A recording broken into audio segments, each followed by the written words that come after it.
tahta atau jabatan itu memang menggoda. Hal yang sama berlaku untuk wanita dan harta. Oleh karena itu, kearifan lokal bangsa ini mengingatkan agar berhati-hati dalam menghadapi tiga kepentingan tahta, harta, dan wanita.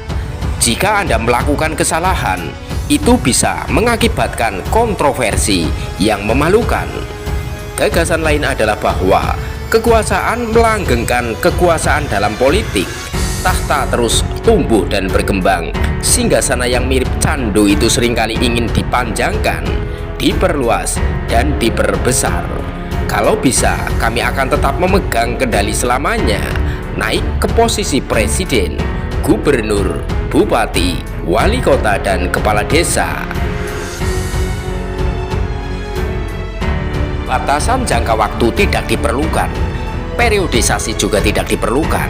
Beberapa pembenaran dapat dikembangkan untuk itu, mulai dari konflik pasca pemilu yang berlarut-larut, efektivitas pembangunan, munculnya pandemi COVID-19, hingga diakhiri dengan krisis di Ukraina. Pemerintahan oleh satu orang, terkadang dikenal sebagai monarki, adalah gaya pemerintahan yang disukai banyak pemimpin. Bahkan sebelum Indonesia merdeka, pola ini merasuki setiap aspek kehidupan bangsa. Pembuat selera tahta menggunakan berbagai strategi untuk memuaskan hasrat mereka. Tak terasa, sejak reformasi 1998, bangsa ini telah berkembang menjadi negara kontemporer, dari negara otoriter menjadi negara demokratis. Kedaulatan rakyat tidak sama dengan kedaulatan tuanku. Dengan kekuasaan itu pada prinsipnya dibatasi. Tidak terbatas lagi seperti pada masa pemerintahan Orde Baru. Soeharto berhak mencalonkan diri sebagai presiden berkali-kali. Untuk menjadi kepala desa membutuhkan waktu yang sangat lama. Masa jabatan kepala negara direduksi dan periodisasinya mengikuti amanat konstitusi dan semangat reformasi. Politik hukum para pemimpin pemerintahan kita, mulai dari tingkat nasional, lokal, dan desa, secara teori terbatas pada dua masa jabatan, masing-masing 5 tahun, 2 kali 5, 10 tahun. Provinsi Daerah Istimewa Yogyakarta menjadi satu-satunya daerah yang mendapat pengecualian. Gubernur Daerah Istimewa Yogyakarta yang merupakan keturunan Sultan Hamengkubuwono yang bertata itu tidak dibatasi masa jabatannya, namun tetap dibatasi masa jabatan 5 tahun. Sultan Hamengkubuwono ke-10 dilantik Presiden Joko Widodo untuk memimpin Daerah Istimewa Yogyakarta periode 2022 hingga 2027 pada 10 Oktober 2022. Tuntutan kepala desa. Minggu 19 Februari lalu, Asosiasi Pemerintahan Desa Seluruh Indonesia (APDESI) berencana menggelar simposium desa dengan tema Membangun Indonesia dari Desa untuk mendorong revisi Undang-Undang Desa Nomor 6 Tahun 2014, khususnya terkait peningkatan desa. Masa jabatan kepala desa, Presiden Joko Widodo disebut hadir dengan peserta 2.500 kepala desa. Tiba-tiba acara itu ditunda hingga 19 Maret. Jika membangun Indonesia dari desa tergantung pada perpanjangan masa jabatan kepala desa dari 6 menjadi 9 tahun, terlihat dari tema bahwa bahasa itu tidak ada artinya. Kewenangan, kelembagaan, dan kapasitas aparatur pemerintah desa, bukan lamanya masa jabatan kepala desa menjadi faktor yang lebih penting dalam menentukan cepat tidaknya suatu desa berkembang. Sebagai contoh, pemerintahan Orde Reformasi tidak memperluas masa jabatan kepala daerah, tetapi melimpahkan kewenangan yang sangat besar dari pusat ke daerah, kurang lebih 32 urusan pemerintahan, dan membangun Indonesia dari daerah.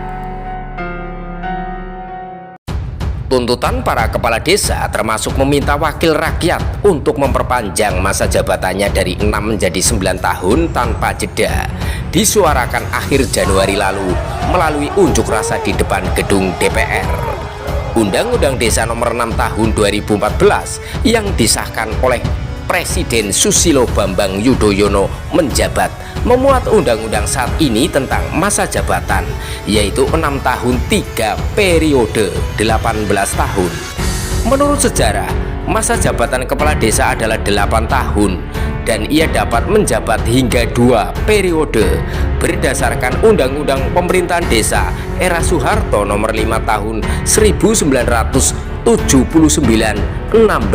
tahun. Masa jabatan kepala desa sama dengan 6 tahun dalam Undang-Undang Pemda Nomor 32 Tahun 2004, namun hanya diperbolehkan 2 periode 12 tahun. Padahal Undang-Undang Pemerintahan Daerah Nomor 22 Tahun 1999 yang mengatur reformasi menyebutkan bahwa masa jabatan kepala desa tidak boleh lebih dari 10 tahun atau 2 periode 2 kali 5 10 tahun. Dari sisi regulasi, semakin lama kepala desa berkuasa, kita semakin melenceng dari reformasi 1999. Masa jabatan kepala desa terlama sebelum era Orde Baru adalah 16 tahun, 2 kali 8 tahun. Tapi yang mencengangkan adalah begitu cepatnya berbagai fraksi parpol di DPR terlibat. Ini seperti gayung bersambut. Mereka menyatakan dukungan untuk tujuan kepala desa pada hari yang sama. Bahkan Presiden Joko Widodo dilaporkan mengatakan malam itu bahwa dia setuju. Menurut Budiman Sujatmiko, politisi PDIP. Udah selesai. Saya ngobrol dengan Pak Jokowi dan Pak Jokowi mengatakan sepakat dengan tuntutan itu. DPR dikabarkan ngotot mengagendakan revisi Undang-Undang Desa Nomor 6 Tahun 2014 pada tahun politik 2023 juga, menjelang pemilihan legislatif dan pemilihan presiden pada 14 Februari 2024, meski tidak masuk dalam agenda prolegnas prioritas 2023. RUU Perubahan Undang-Undang Desa akan diajukan sebagai inisiatif DPR yang merupakan perkembangan menarik lainnya. Nyatanya pemerintah selalu berinisiatif merancang RUU Desa. Terlihat dari lahirnya Undang-Undang Pemerintahan Desa Nomor 5 Tahun 1979 dan yang terbaru Undang-Undang Desa Nomor 6 Tahun 2014. Mengapa? Karena kontrol pemerintah atas statistik desa, fasilitasi pemerintahan lokal, dan keahlian pembangunan desa. Sebenarnya di bawah arahan Presiden Joko Widodo, pengelolaan desa dibagi menjadi 3 departemen. Kementerian Dalam Negeri menangani urusan pemerintahan desa, Kementerian Desa menangani urusan pemberdayaan dan pembangunan desa, dan Kementerian Keuangan menangani hal-hal yang berkaitan dengan dana desa. Jadi sebaiknya orang-orang yang memulai RUU untuk mengubah Undang-Undang Desa tetap berada di pihak pemerintah ketimbang dilepas ke DPR yang fokus pada tujuan politik. Masyarakat nampak bingung mengapa DPR dan pemerintah bisa begitu cepat mengamandemen Undang-Undang Desa menanggapi protes kepala desa yang meminta perpanjangan masa jabatan. Karena kepala desa ingin memperpanjang masa jabatannya sendiri, bukankah perilaku seperti itu tidak etis? Apa masalahnya? Apakah DPR benar-benar ingin mengubah tata pemerintahan desa menjadi pemerintahan yang seragam? Padahal Indonesia memiliki 74.961 desa yang sangat berbeda. Benarkah DPR bersungguh-sungguh ingin menyempurnakan pelaksanaan pembangunan desa yang terlalu teknis dan berbelit-belit di bawah naungan 3 kementerian, Kemendes, Kemendagri, dan Kementerian Keuangan, membingungkan perangkat desa atau ada udang di balik batu? Dugaan kuat perubahan undang-undang desa syarat dengan benturan kepentingan, bahkan berpotensi korupsi, mengingat RUU Perubahan Undang-Undang Desa Nomor 6 Tahun 2014 absen dari prolegnas prioritas 2023 dan penambahan waktu untuk membahas RUU Perubahan Undang-Undang Desa yang akan sangat praktis dan akan disiarkan sebelum pemilu legislatif dan pemilu presiden diadakan atau disusun dalam beberapa bulan. Penguatan otonomi awal desa jauh dari semangat. Partai politik yang mendukung perubahan undang-undang desa akan memperoleh suara dari konstituen kepala desa pada Pileg dan Pilpres 2024. Dan presiden yang menandatangani undang-undang tersebut akan menaikkan pamornya. Kepala desa mendapat tambahan masa jabatan dari 6 menjadi 9 tahun untuk mengelola dana desa dalam jangka waktu yang lebih lama. Padahal mengingat Undang-Undang Desa Nomor 6 Tahun 2014 sudah hampir berumur 10 tahun dan pelaksanaannya memiliki sejumlah persoalan, maka penyesuaian secara berkala sesuai kaidah keilmuan dapat dilakukan. Misalnya pemerintah akan melakukan kajian dan analisis ekstensif terlebih dahulu pada tahun 2023. Makalah akademik dan rancangan undang-undang perubahan dibuat berdasarkan informasi tersebut dan diajukan ke DPR. Setelah itu akan diperdebatkan pada tahun 2024 dengan DPR dan DPD dengan bantuan masyarakat umum partisipasi yang berarti.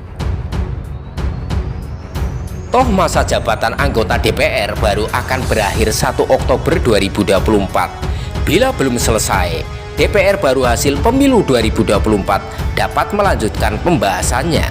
Selain masalah masa jabatan kepala desa yang keliru dengan membiarkan 6 tahun 3 periode, masih banyak aspek lain dari Undang-Undang Desa yang perlu diperbaiki. Apalagi jika 9 tahun ditambahkan sesudahnya tanpa periodisasi.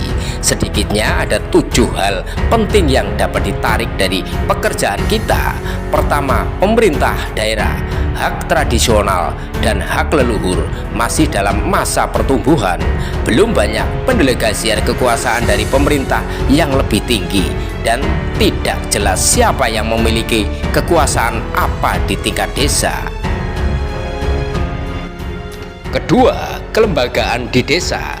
Badan yang dominan di desa adalah Badan Permusyawaratan Desa atau BPD.